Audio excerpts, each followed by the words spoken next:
तो स्वागत है दोस्तों एक बार फिर से आप सभी का आपके और मेरे यूट्यूब चैनल के ऊपर। मैं आदित्य लेकर आ चुका हूं एक और नई और धमाकेदार वीडियो। दोस्तों आज की तारीख से बनने वाली इंपॉर्टेंट करंट अफेयर्स जो है अपन डिस्कस करेंगे। तो चलिए शुरू करते हैं। सबसे पहला क्वेश्चन दोस्तों आपकी स्क्रीन के ऊपर, विच सिटी है will become the first city in India to have 100% sewerage facilities by May 2023। तो दोस्तों इस क्वेश्चन का राइट आंसर बन जाएगा ऑप्शन नंबर ए, हैदराबाद।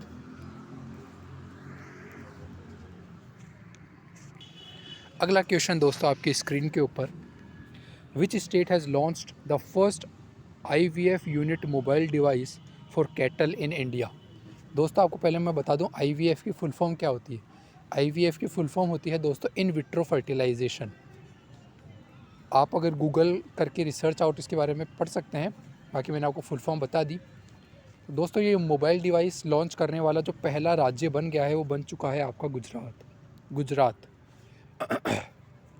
अगला question, which organization has developed the Bharat interface for money app, यानी कि भीम ऐप।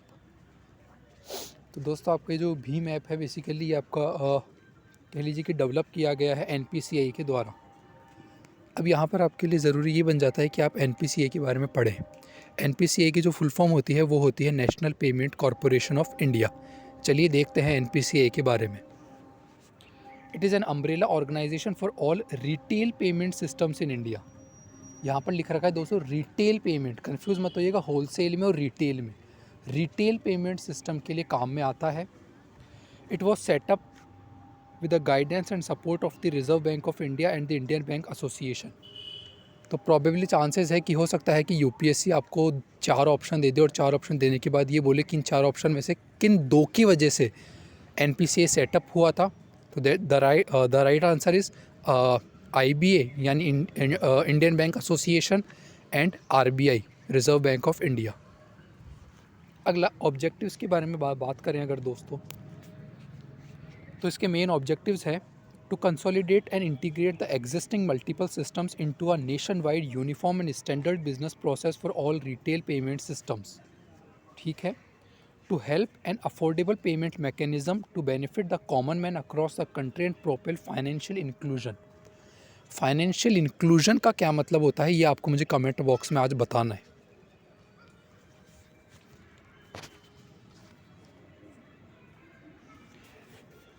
अगला क्वेश्चन दोस्तों, where is the 108th Indian science congress being organized. तो दोस्तों 108वीं इंडियन साइंस कांग्रेस जो ऑर्गेनाइज करी गई है आपकी, वो करी गई है नागपुर शहर के अंदर। In which sport DEXA new criteria for selection of teams have been introduced.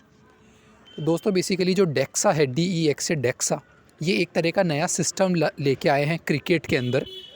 DEXA का बेसिकली होगा, डेक्सा एक तरह का टेस्ट है जिसमें आपकी बॉडी का टेस्ट किया जाएगा, जिसमें आपकी बोन्स, आपकी हड्डियों का टेस्ट किया जाएगा, जिससे ये मालूम चलेगा कि क्या खेलते वक्त या चांसेस हैं कि आपकी हड्डियाँ टूट सकती है या फ्रैक्चर हो सकती है। So DEXA test is related with the bone related test. It identifies the fracture in the bones. आपकी बॉडी के अंदर कोई फ्रैक्चर है या नहीं है दोस्तों, ये पता चलेगा डेक्सा टेस्ट की मदद से।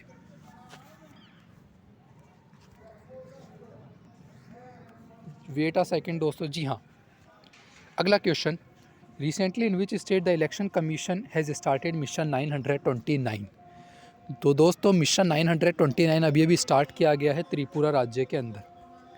अब ऐसा हो नहीं सकता कि मैं इलेक्शन कमीशन ऑफ इंडिया के बारे में क्वेश्चन पढ़ूं और इलेक्शन कमीशन ऑफ इंडिया के बारे में आपको नहीं बताऊं।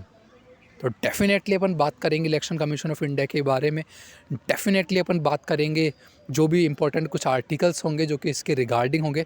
तो चलिए शुरू करते हैं दोस्तों। The election commission is focusing on 929 polling booth across Tripura, setting up a target of 92% voter turn out in the assembly elections during this year. ये आपके लिए इतनी काम की इन्फॉर्मेशन नहीं है, आपको सिर्फ इतना पता होना चाहिए कि हाँ मिशन 929 जो है इलेक्शन कमीशन ऑफ इंडिया ने लॉन्च किया है। और कहाँ पर लॉन्च किया है? तो वो लॉन्च किया है दोस्तों त्रिपुरा राज्य के अंदर। अब सवाल उठता है इलेक्शन कमीशन ऑफ इंडिया के बारे में, तो चलिए पढ़ते हैं। The election commission of India is an autonomous constitutional authority responsible to for administering union and state election process in India. The body administers elections to Lok Sabha, Rajya Sabha, state legislative assemblies and the office of the president and vice president in the country. What are the constitutional provisions?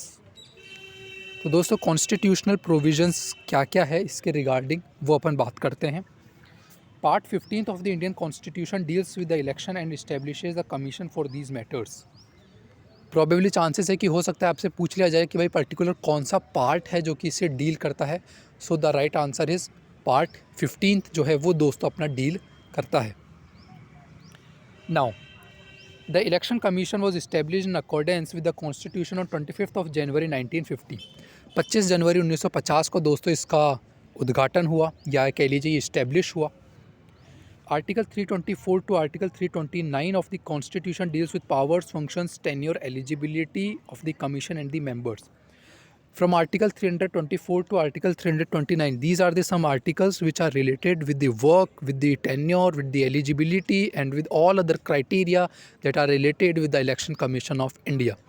So, दोस्तों, for you it is very important for you and for me also to learn articles from 324 to 329 very deeply and very thoroughly and very positively.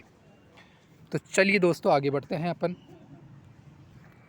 दोस्तों आज की हमारी जो important personality रहने वाली है वो है बाल गंगाधर तिलक। बाल गंगाधर तिलक जी से रिलेटेड बहुत सारे सवाल यूपीएससी में बनते आए हैं, बनते रहेंगे, बनते हैं। तो चलिए देखते हैं बाल गंगाधर तिलक के बारे में। इनका जन्म हुआ तो 23 जुलाई को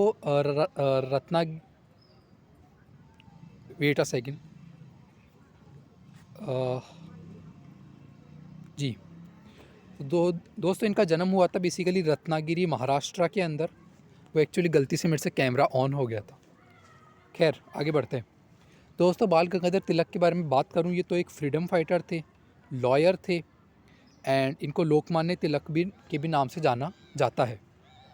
एजुकेशनिस्ट थे दोस्तों, फाउंडर थे डेक्कन एजुकेशन सोसाइटी के और one of the founders of Fergusson college in Pune. दोस्तों इनका जो फेमस स्लोगन था बाल गंगाधर तिलक का वो था Swaraj is my birth right and I shall have it. Swaraj मेरा जन्म सिद्ध अधिकार है और मैं उसे लेकर ही रहूँगा। इसके बाद दोस्तों इन्होंने एक बुक लिखी थी Indian unrest, written by him and English journalist के अंदर उसको बेसिकली पब्लिश भी किया गया था फादर ऑफ इंडियन अनरेस्ट के नाम से। सो आपसे हो सकता है ये क्वेश्चन बन जाए कि फादर ऑफ इंडियन अनरेस्ट किससे बोला जाता है। द राइट आंसर इज़ बाल गंगाधर तिलक। दोस्तों फिर सूरत स्प्लिट हुआ, यहाँ से आप इसको रीड आउट कर सकते हैं। पूरी मैंने आपको इन्फॉर्मेशन दी बाल गंगाधर तिलक के बारे में। आज की हमारी जो इम्पोर्टेंट प्लेस रहने वाली है दोस्तों वो है नॉर्थ ईस्ट स्टेट्स। इधर अरुणाचल प्रदेश है, इधर आसाम है, इधर आपको फिर त्रिपुरा दिख जाएगा, यहाँ नागालैंड है, मणिपुर है, मिज़ोरम है, इधर मेघालय। मेरी आपसे रिक्वेस्ट रहेगी कि ये जो स्टेट्स हैं नॉर्थ ईस्ट स्टेट्स हैं, प्लीज़ आप इनको देखें, कंसिडर करें और मैप को थोड़ा सा ध्यान में रखें। दोस्तों ये है आज के प्रीलिम्स के कुछ facts. The theme of the Indian science Congress this year is science and technology for sustainable development with women empowerment. मैंने आपको कुछ देर पहले बताया था कि दोस्तों इंडियन साइंस एग्जीबिशन हुई है नागपुर के अंदर। अब मैंने आपको इसके बारे में जो इसकी जो थीम है वो भी मैंने आपको बता दी। Guyana's president Mohammad Irfan Ali is the recipient of the 17th Pravasi Bharatiya Samman award. Lula de Silva has been sworn in as the 39th president of the Brazil.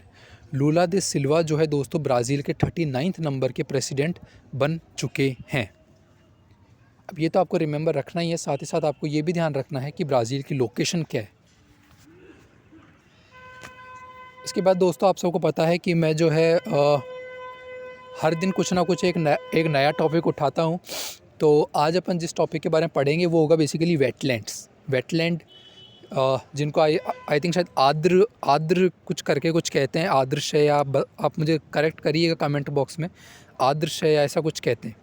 चलिए दोस्तों पढ़ते हैं वेटलैंड्स के बारे में। वर्ल्ड वेटलैंड डे सेलिब्रेट किया जाता है दोस्तों 2 फरवरी को।